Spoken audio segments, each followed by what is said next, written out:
welcome back like the seats of an 86 Delta 88 coupe on D's and Vogues, baby. That's what I'm talking about. Yeah. Going live in a minute, Blizzard King. This is Winter Dennis Sperling Podcast. You are rocking with the realest black men represented. Ain't no lies, cause we winning. Catching flies, ain't no feelings. Uncle D, we the villain, baby. We just left the village, baby. Now we in them villas, baby. Dennis Sperling Podcast, tuning in, we get it, baby. You can hate the player, hate the game. We love all you haters. Hate watch, hate watch. Calling lovely ladies, hands on your knees. You can thank us later. We snatching the crowns off of queens, we obliterate them. Tell the truth, train the devil, they tryna eliminate us. You begging the sipping haters, peeling layers off potatoes. Whoa, Southern Cadillac music like Outkast. Ain't jumping without bass. Dennis Sperling Podcast. Whoa. Southern Cadillac music like Outkast. Ain't jumping without bass. Dennis Sperling Podcast. Whoa. We have to clean up what's going on in our house before we do anything else. He used to date women.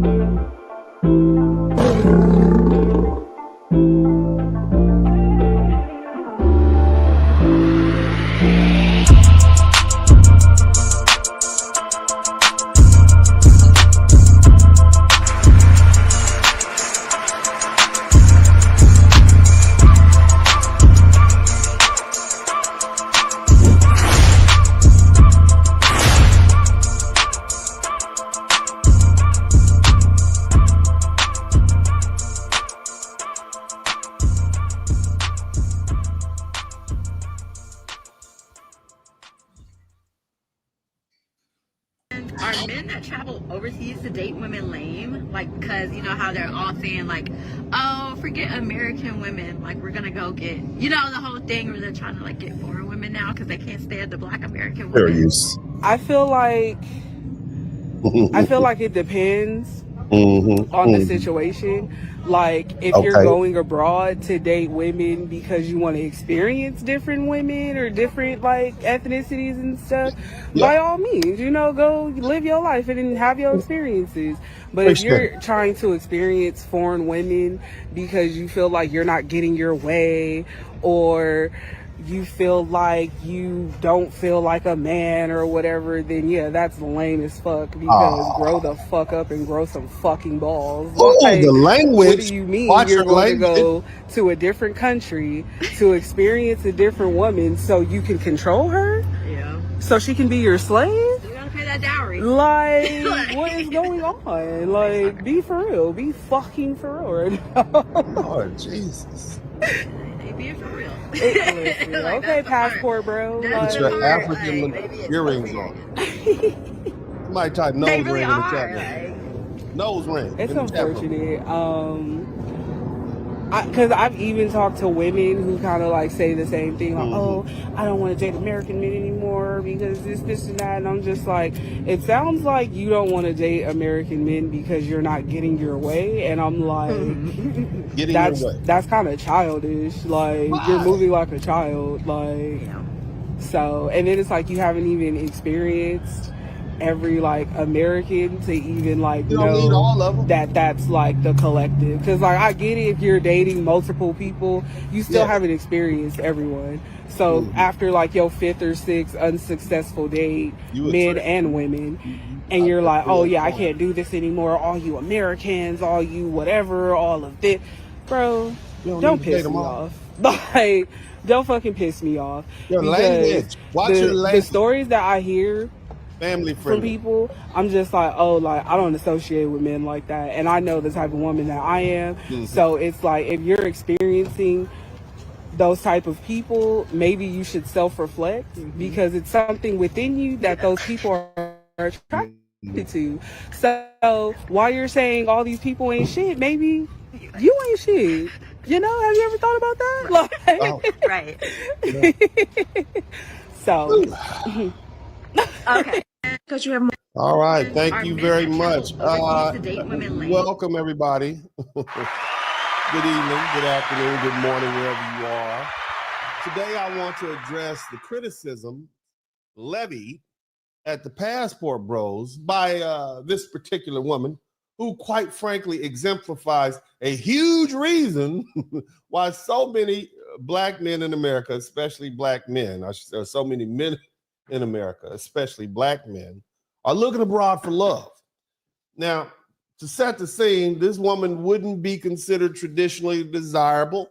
I think we can agree. But this woman has this big opinion, and she sports a nose ring and traits that are often perceived as symbols of rebellion rather than femininity or cooperation. And while I don't aim to attack her personally, that's not something that we do on this page, okay? It is nevertheless important to highlight how her biases largely shape her perceived, her perception, and this is why her critique lacks both nuance and validity. This woman's disdain for the passport bros is obviously rooted in self-interest, and there's a clear bias. I mean, her massive critique is less about moral outrage and more about protecting her own interests. For decades, Western women, particularly black women, have had the great big old luxury of a captive audience. Cultural, social pressures discourage black men from dating outside the race.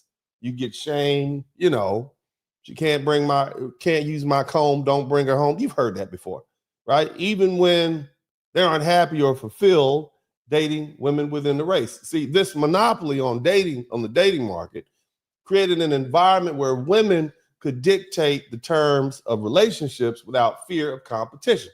It's akin to a restaurant serving only one meal, take it or leave it, which I'm sure this young lady understands. Now, the advent of passport bros has disrupted that dynamic. Black men in particular have chosen to expand their horizons and pursue relationships with women with visibly apparent collarbones who embody the qualities they value most: fitness, femininity, and cooperation. Unsurprising, as we should guess,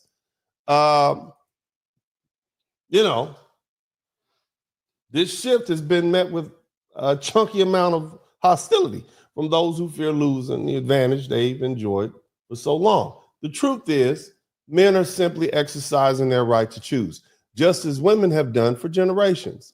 Now, this bias is particularly evident when you look at the way men who date abroad are criticized and insulted. The robust accusations of this lovely lady leveled against passport bros, calling them weak, immature, and incapable of handling big, husky, strong women, is less about genuine concern and more about fear of losing control over the dating pool. These men are not fleeing responsibility or challenges. They're pursuing environments where mutual respect and appreciation are the norm, and that should not be vilified. See, the hypocrisy of her full-figured critique is glaring. Women have long celebrated their right to date whomever they choose, free from judgment. The mantra of "my body, my choice" has been a cornerstone of female empowerment. Yet, when men assert their own right to choose, they are met with a plump amount of derision and accusations of selfishness or immaturity. This double standard is both unfair and unproductive. Relationships are at their core voluntary, ma'am. Men are not obligated to remain in a dating pool where they feel disrespected or undervalued. Just as no one would tell a woman to settle for a man she finds unattractive or unworthy, it's absurd to suggest that men should endure relationships that don't meet their standards. The freedom to choose is a two-way street, and men are finally embracing it. It's not about rejecting women. It's about prioritizing happiness and peace. Now, this shift is particularly significant for Black men who have historically been held to unspoken expectations of loyalty within the community.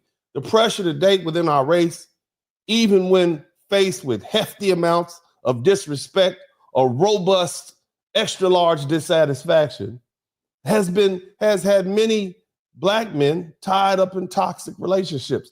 The rise of the passport bros is a testament to the fact that Black men are now no longer willing to accept the status quo, however big it was, okay? They're reclaiming their autonomy, and for many, that means exploring relationships abroad.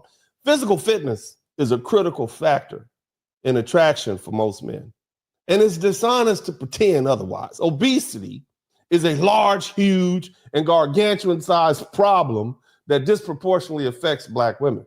And while this may be a sensitive topic, it's one that cannot be ignored.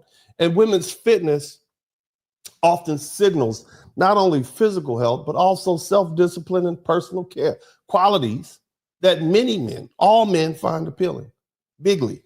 And when men prioritize these traits, they're not being shallow. They're simply exercising, okay, something that should be done a lot, but they're exercising their preferences. Additionally, misandry, the hatred of disdain of men, has become alarmingly pervasive, particularly within the Black community, in a very big way. Okay, and Black men are routinely subjected to larger than life ridicule, unrealistic expectations, and outright disrespect. And these men are tired of being told they're not enough despite their efforts to overcome systematic barriers, economic challenges, and societal biases. No wonder many are seeking little old relationships with little old women in cultures where men are valued and appreciated for who they are. Moreover, women with children often bring hefty financial and emotional responsibilities in the relationships. And the out-of-wedlock birth rate in the United States, particularly in the Black community, is a plump and bloated problem, with a staggering 70% of Black women having children outside of wedlock.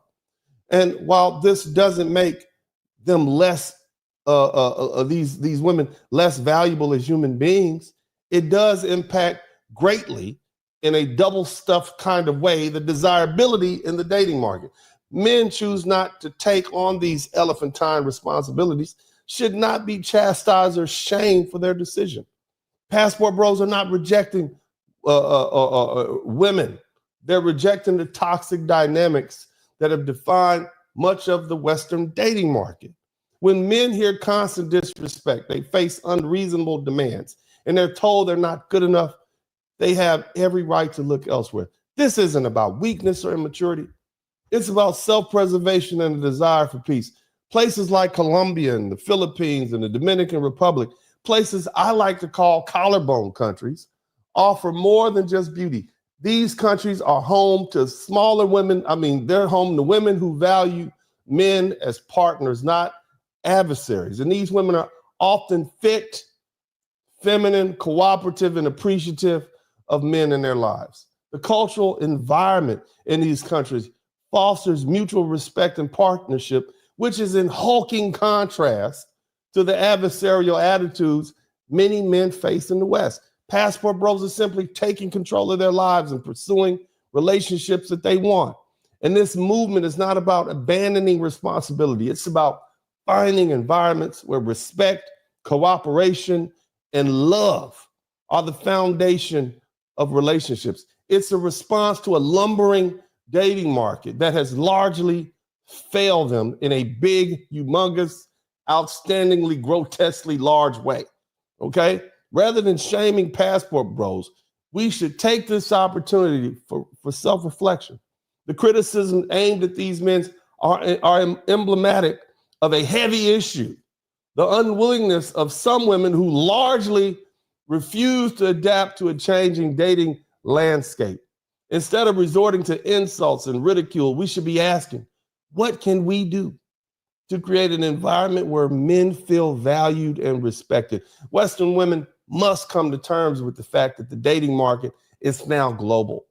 If they want to remain competitive, they must be willing to address the big issue that has been driving men away. And this requires fostering mutual respect, prioritizing personal fitness and well-being, and embracing a cooperative approach to relationships. Okay? Now, the rise of the passport bros is not about rejecting women. It's about seeking respect. Okay? It's about fulfillment. It's about peace. These men are exercising their right, which a lot of women should do. Exercise. I mean, they should exercise their rights too. But just as women have done that for generations, right? They need to keep exercising their rights. And men are doing it too. But criticizing these men for pursuing happiness abroad is both hypocritical and counterproductive. Rather than shaming men for their choices, perhaps have an honest conversation about the state of of relationships in America. The answer isn't to belittle passport bros, but to address the heavy set concerns that have led to their rise. If we truly want to foster healthier, healthily normal relationships, we must move away from the blame and focus on mutual growth and understanding. Until then, men will continue to exercise a lot, okay? It's their right to choose. And that's their prerogative. Stated otherwise, we catch flights, not feelings. This is the Blizzard King with the cold, hard truth, and I'm out.